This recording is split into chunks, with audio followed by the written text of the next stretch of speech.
Every time you justify yourself, you sign a treaty of submission. The moment you justify your actions to an audience, you cease being an operator and become a defendant. The compulsion to explain is the most insidious psychological leash the herd has ever placed around the neck of the individual. Let's look at a real situation.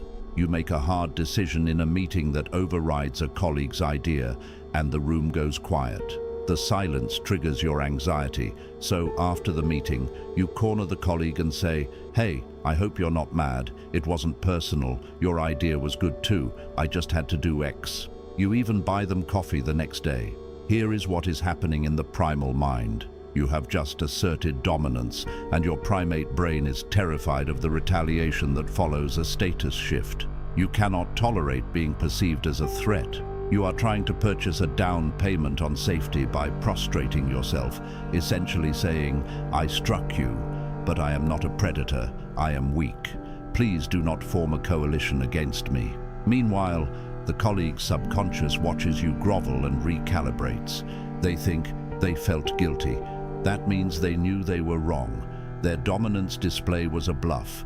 They will not attack you openly, but they will never respect your authority again. You have traded structural power for short-term comfort. This happens because when you act and the environment reacts with shock, disapproval, or confusion, your primitive brain registers the social friction as a threat to your survival.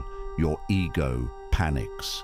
It believes that if you can just articulate your reasoning perfectly, the herd will grant you absolution and welcome you back into the warm, suffocating center of consensus.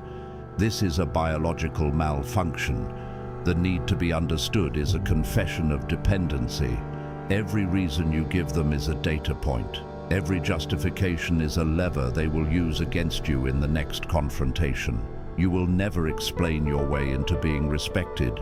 You will only explain your way into being negotiated against.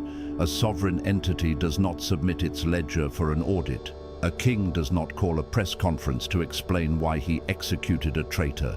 When you act, you carve a new shape into the world. The world will howl and demand to know why you altered the landscape. Do not answer. Let the howl echo.